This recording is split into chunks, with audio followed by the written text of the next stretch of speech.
ரூபா வித்த அரிசி இன்னைக்கு ரூபா ஆயிடுச்சு 2 வருஷத்துல. அதுதான் இந்த அரசாங்கத்தினுடைய அவல நிலை.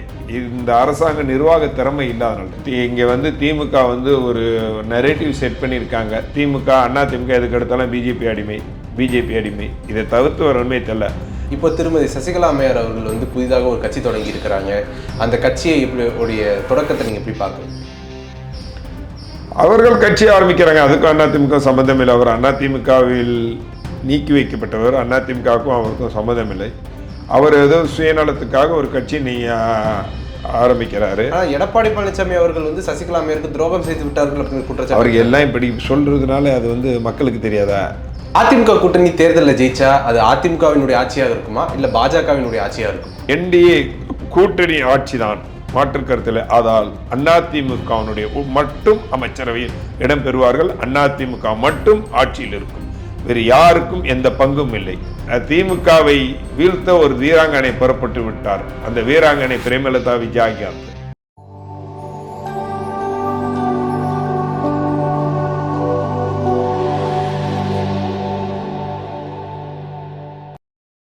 நேயர்களுக்கு வணக்கம். என்று நம்மோடு நேர்காணல் பேசுவதற்காக அதிமுகவினுடைய செய்தி தொடர்பாளர் திருமிகு ஜவஹர் அலி நம்மோடு வந்திருக்கிறார். வாருங்கள், அவரோடு பேசலாம். சார் வணக்கம். சார் வணக்கம். சார் எப்படி இருக்கீங்க? சிறப்பு.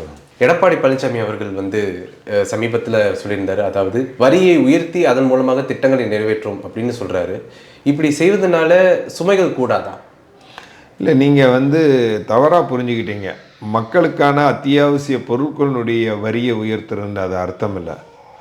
அது தமிழ்நாட்டுக்கு ஏற்கனவே இருக்கக்கூடிய மிகப்பெரிய கம்பெனிகள், அந்த கம்பெனிகள் மூலம் உற்பத்தியை பெருக்குவதன் மூலம் நமக்கு தமிழ்நாட்டுக்கு கிடக்கக்கூடிய வரி அதிகரிக்கும். ஒன்று.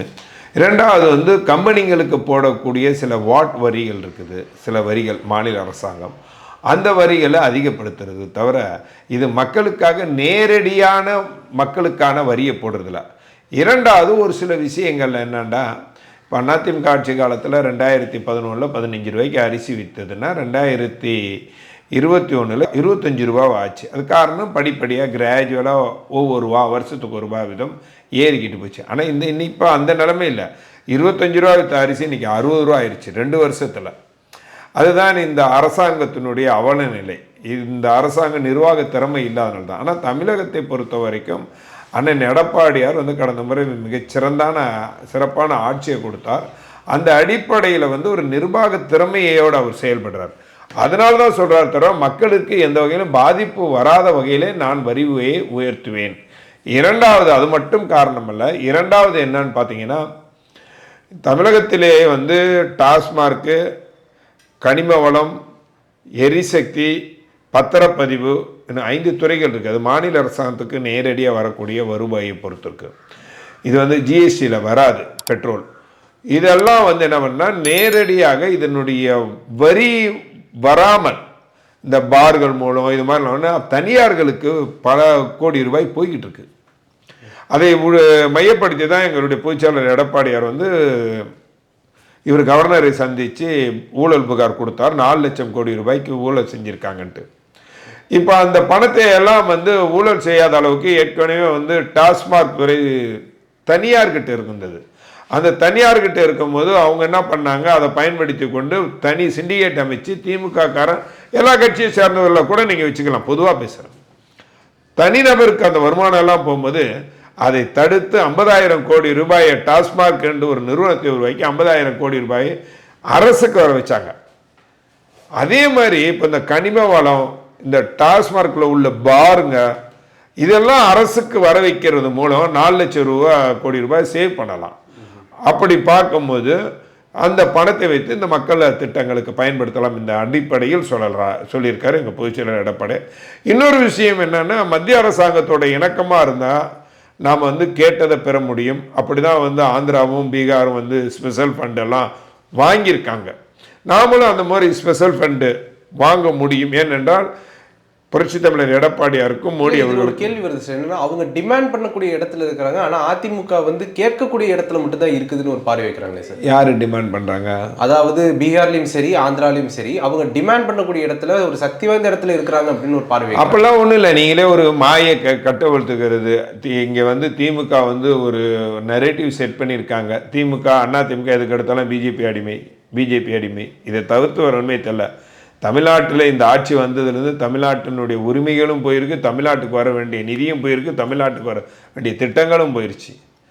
ஆனால் இவர்கள் வந்து தமிழ்நாட்டு உரிமைகள் பல உரிமைகளை விட்டு கொடுத்தாங்க. அதிமுக பல உரிமைகளை மீட்டெடுத்தது. சொல்லப்போனால் கச்சத்தீயை விட்டு கொடுத்தாங்க, காவிரியும் விட்டு கொடுத்தாங்க, ஹைட்ரோ கார்பன் மீத்தேன் கொண்டு வந்தாங்க, நீட் தேர்வை கொண்டு வந்தாங்க, ஜல்லிக்கட்டையை விட்டு கொடுத்தாங்க.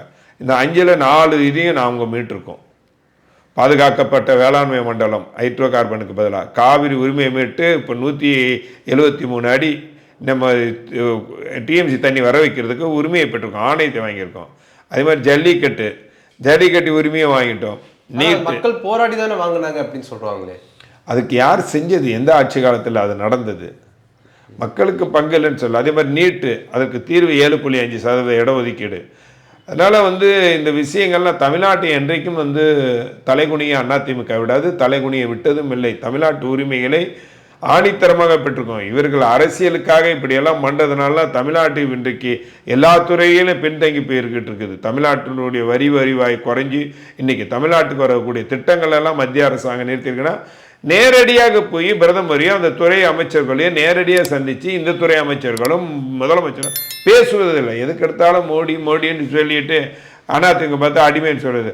ஒரு அடிமை இன்னொரு அடிமைக்கு உதவ முடியுமான்னு கேள்வி கேட்டவர் கருணாநிதி. அன்றைக்கு இலங்கை தமிழர்கள் கொல்லப்பட்ட போது அன்றைக்கு கருணாநிதி அவர்கள் சொன்ன இலங்கை தமிழர்கள் இவ்வளோ பேர் கொல்லப்பட்டிருக்காங்களே, இதற்கு என்ன பண்ணுறங்கன்னா ஒரு அடிமை இன்னொரு அடிமைக்கு உதவ முடியல அப்படின்னு சொன்னார் கருணாநிதி. வந்து இலங்கை தமிழர்கள் கொல்லப்பட்ட போது அது சொன்னார். அதனால் வந்து இன்றைக்கு அவர்கள் அடிமையாக இருந்து கொண்டு அதிமுகவை இன்றைக்கு வேறொரு பாதையில் சித்தரிக்க பார்ப்பது தான் கொடுமையிலும் கொடுமை. அதிமுக யாருக்கும் என்றைக்கும் அடிமையாக இருந்ததில்லை.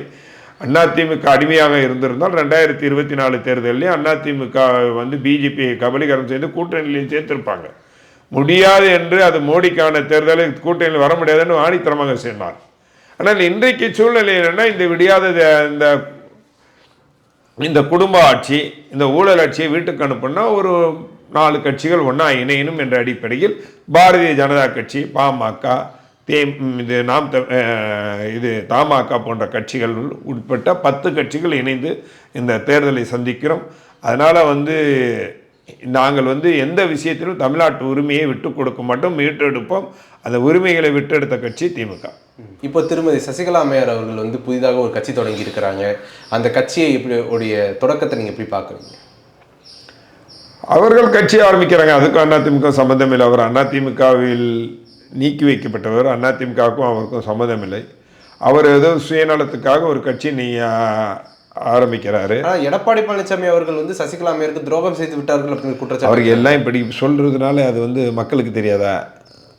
எடப்பாடியார் வந்து இன்றைக்கு உண்மையிலே சொல்கிறேன்னா, அவருக்கு பல்வேறு சங்கடங்களை கொடுத்து இன்றைக்கு தமிழ்நாட்டில் ஒரு மாபெரும் அதிமுக இயக்கம் இருக்கிறதுன்னா அவர் எடப்பாடியார் தான் காரணம் என்பதை யாராவது மறுக்க முடியுமா? சிதறியிருந்த கட்சியை ஒருங்கிணைத்து இன்றைக்கு தமிழகத்தினுடைய ஆக்கப்பூர்வமான எதிர்க்கட்சியாக உருவாக்கி 75 எம்எல்ஏக்களை பெற்ற ஒரு இயக்கத்துக்கு பொதுச் செயலாளராக இருக்கிறார். அவர் யாருக்கும் எந்த வகையிலும் துரோகம் செய்யலை. துரோகம் செய்தவர்கள்னால் ஓபிஎஸ் துரோகம் செய்தார். எவ்வளோ பேர் துரோகம் செய்தாங்க? அந்த அம்மையார் கட்சி ஆரம்பிச்சிட்டாங்கன்னா ஆரம்பிச்சுட்டு போட்டோம். அதனால் அது வந்து நமக்கு அதிமுக எந்த வகையிலும் சவாலாக இருக்காது. அது சாதகமாக்கக்கூடிய அந்த வல்லமையே எடப்பாடியாருக்கு இருக்குது. எந்த விஷயங்களும் சவாலாக இருந்த பல்வேறு விஷயங்களை எல்லாம் சாதகமாக்கி இருக்கிறார். அதனால் இதையும் சாதகமாக்கி மீண்டும் இந்த வரக்கூடிய தேர்தலில் அதிமுக வரும் மாபெரும் வெற்றி பெறும். அதிமுக கூட்டணி தேர்தலில் ஜெயிச்சா அது அதிமுகவினுடைய ஆட்சியாக இருக்குமா இல்லை பாஜகவினுடைய ஆட்சியாக இருக்குமா? இல்லை, மீண்டும் மீண்டும் திமுக ஒரு நெரேட்டிவ் செட் பண்ணி ஊடகங்கள் மூலையும் பரப்பி விடுறாங்க. அப்படியாவது நாம் இந்த முறை வெற்றி பெற மாட்டோமா என்ற ஒரு எண்ணத்தில், அது பயத்தில், அச்சத்தில். நிச்சயமாக அதிமுக வரக்கூடிய தேர்தலில் தனிப்பெரும்பான்மையுடன் ஆட்சி அமைக்கும். என்டிஏ கூட்டணி ஆட்சி தான், மாற்று கருத்தில். அதால் அதிமுகவினுடைய மட்டும் அமைச்சரவையில் இடம் பெறுவார்கள். அதிமுக மட்டும் ஆட்சியில் இருக்கும். வேறு யாருக்கும் எந்த பங்கும் இல்லை. அது நிச்சயமாக அதிமுக ஆட்சி. திமுக ஒரு நரேட்டிவ் செட் பண்ணுறது, அண்ணா பிஜேபி கூட்டணியில் இருந்தாங்கன்னா அவங்க பிஜேபி தான் ஆட்சி செய்யும் வேறு மாநிலங்கள்லாம் அப்படின்னா அது தமிழ்நாட்டில் நடக்காது. குறிப்பாக எடப்பாடி கிட்ட அதெல்லாம் நடக்கவே நடக்காது, தெளிவாகவே சொல்லிட்டார். புதிதாக தொடங்கப்பட்ட கட்சிகளாக இருக்குது, தமிழக வெற்றி கழகம் இருக்குது, அதுலேருந்து இப்போ சசிகலாமே தொடங்குற கட்சி வரைக்கும் பார்த்தோம் அப்படின்னா அது அதிமுகவுக்கு ஒரு சவாலாக இருக்கும்னு நீங்கள் நினைக்கிறீங்களா? ஒவ்வொரு கட்சியும் ஒவ்வொரு வகையில் ஏதாவது ஒவ்வொரு கட்சிக்கு சவாலாக இருக்கும். பெரிய பாதிப்பு என்றால் அதிமுகவுக்கு பாதிப்பு இல்லை, அது திமுகவுக்கு தான் மிகப்பெரிய பாதிப்பை உண்டாக்கும். இன்றைக்கு பெரும்பான்மையான மைனாரிட்டி திமுக கட்சியில் இருக்கிறாங்க. அந்த மைனாரிட்டி ஓட்டுகள் விஜய் வாங்குவதற்கு வாய்ப்புகள் இருக்குது. அதே பொழுது தலித் மக்கள் அதிகமாக வந்து இவர் விடுதலை சிறுத்தைகள் கட்சியில் இருக்காங்க. அந்த ஓட்டுகள் விஜய்க்கு போக போகுது. அவர்களுக்கு தான் மிகப்பெரிய பாதிப்பை உண்டாக்கும் தவிர அதிமுகவுக்கு ஸ்டாண்டர்டாக ஒரு 30% ஓட்டுக்கள் அது எப்படியும் நிச்சயமாக கிடைத்துவிடும்.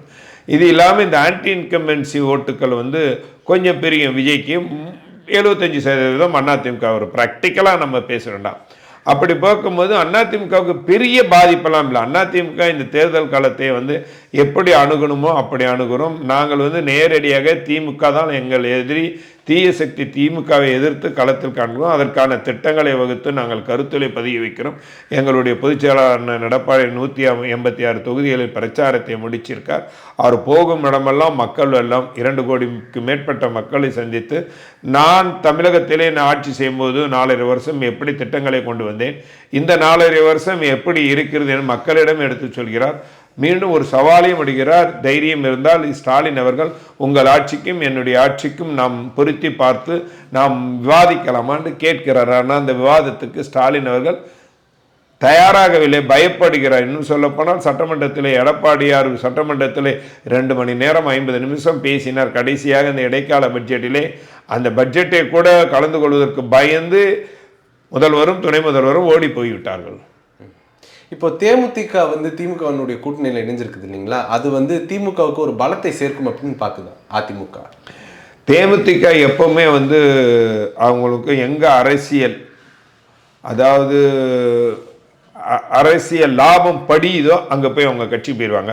அவங்களுடைய வரலாறை பார்த்தீங்கன்னா 2011 அதிமுக கூட்டணியிலேருந்து அதிமுக தான் அவர்களுக்கு எதிர்கட்சி அந்தஸ்தை கொடுத்தது. அதற்கு பிறகு 2014 வேற கட்சி கூட்டணி, 2016 இன்னொரு கட்சி கூட்டணி, 2019 இன்னொரு கட்சி கூட்டணி, 2021 அமமுக கூட்டணி, 2024 மீண்டும் அதிமுகவுக்கு வந்தார்கள். இப்போ திமுகவுக்கு போயிட்டார்கள். நான் இவ்வளோ சொன்னேன், இத்தனை கூட்டணிகள் மாறி இருக்காங்கன்னு சொன்னாங்களா? இத்தனை அவங்க போட்டி போட்டு கூட்டணியில் இருந்த போதெல்லாம் அந்த கூட்டணி படுதோல்வியை அடைஞ்சிருக்குது. ஈவன் அதிமுக முதல் கொண்டு 2011 கடைசி தேர்தலோடு அவர்கள் கூட்டணி சேர்த்ததுனால தான் படுதோல்வி அடைஞ்சது. அதனால் அது ஒரு பெரிய பாதிப்பை உண்டாக்காது. அதனால் எங்களுக்கு எந்த நஷ்டமும் இல்லை. அந்த அடிப்படையில் நாங்களே கழட்டி விட்ட கட்சி தான் அது. அதிமுக கழட்டி விட்ட கட்சி தான் அது. அதனால தான் அவங்க இங்கே போய் சேர்ந்துருக்காங்கன்னு பார்க்குறீங்களா? சேரட்டும், எத்தனை பேர் சேர்ந்த என்ன எண்ணங்கள் தான் முக்கியம். மக்கள் எண்ணப்படி தான் ஓட்டு மதிப்பை நீங்கள் கொடுக்கல அப்படிங்கிற குற்றச்சாட்டு. இன்னைக்கு அதான் சொல்றேன்னா, அவர்கள் 0.4% ஓட்டுக்களை உடையவர்கள். அதிமுகவுடன் கூட்டணி வைத்தபோது 2024 அவர்களுக்கு 2.59% ஓட்டுக்கள் இன்க்ரீஸ் ஆனது காரணம் அதிமுக வாக்குகளால் தான். இன்றைக்கு அவர்கள் நிலைமை கழுத தேஞ்சி கட்டருமான கதை தானே பழமொழி. அந்த கதைக்கு அவர்கள் வந்து அந்த மாதிரி ஆயிருக்காங்க. அதனால் அதை பெருசுப்படுத்த தேவையில்லை. அவங்க ஒரு திமுகவை வீழ்த்த ஒரு வீராங்கனை புறப்பட்டு விட்டார். அந்த வீராங்கனை பிரேமலதா விஜயகாந்த். தாவேக்காவோட கூட்டணி வைக்கணும் அப்படின்னு அதிமுகவுக்கு ஆசை இருந்ததா? அது நிறைவேறாம போனதுனால அதிருப்தி ஃபீல் பண்ணுதா? எப்படி பார்க்குறீங்க சார்? தாவேக்காங்கிற ஒரு புதிதாக உருவாக்கப்பட்ட கட்சி, அது ஜனநாயகத்தில் வரணும் என்பதிலே மாற்று கருத்தில். அந்த அடிப்படையில் ஆரம்ப கட்டத்திலே நாங்கள் ஆதரவாக இருந்தோம். அவர்களுக்காக அவர்கள் கட்சியை வளர்த்து கொள்ள வேண்டும். கட்சியை அவர்கள் செயல்பாடுகளில் சரியான முறையில் கட்சி ஒரு இயக்கம் என்றால் எப்படி பயணிக்க வேண்டும் என்ற அடிப்படையில் பயணிக்க வேண்டும் என்பதுதான் எங்களுடைய நோக்கம், எண்ணமாக இருந்தது.